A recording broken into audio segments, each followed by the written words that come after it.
चलिए आए भैया, हम भोजपुरी गायक कुंदन दिलवाला, भाइयों बहनों, नौजवान साथियों, किसान मजदूर भाइयों, आपके क्षेत्र के डंडा प्रखंड के क्षेत्र संख्या 20 से जिला परिषद प्रत्याशी श्रीमती सुषमा मेहता जी के चुनाव चिन्ह है चूड़ियाँ छाप।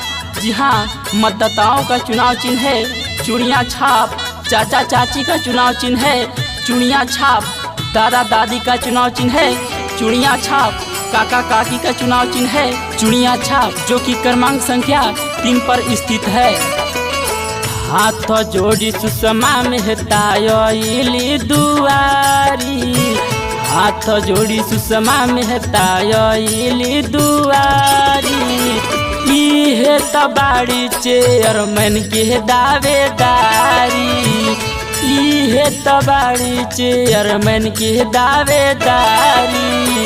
इनके जितावे के बा पूरा तैयारी, इनके जितावे के बा पूरा तैयारी।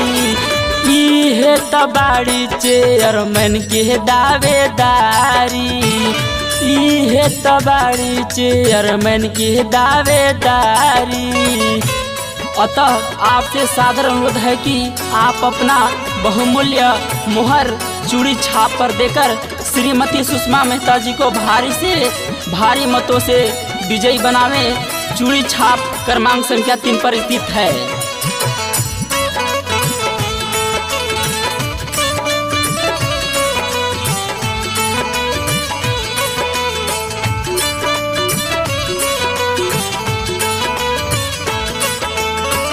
भैया चाचा माई बहिन दे दो सब ध्यानवा, चूड़ी छाप बाटे मिलल निशानवा।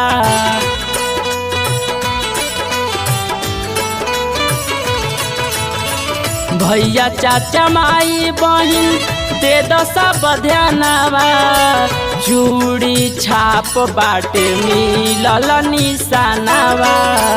3 नंबर पर भैया मोहर दी हमारी, 3 नंबर पर भैया मोहर दी हमारी। इहे तबाड़ी चेयरमैन के दावेदारी, इहे तबाड़ी चेयरमैन के दावेदारी।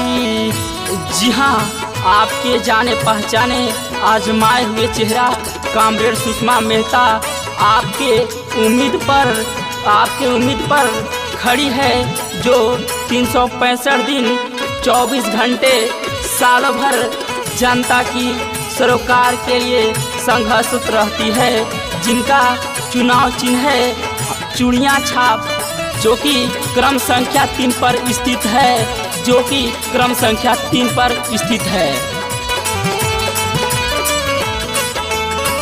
जिला परिषद के बाड़ी महिला उम्मीदवार हो, पढ़ल लिखल शिक्षित बाड़ी सच्चाई ईमानदार हो।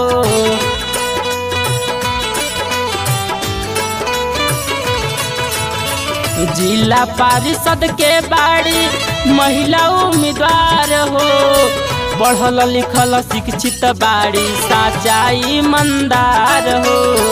देवे के बध्यान सुना बहिन महतारी, देवे के बध्यान सुना बहिन महतारी। इहे तबाड़ी चेयरमैन के दावेदारी, इहे तबाड़ी चेयरमैन के दावेदारी।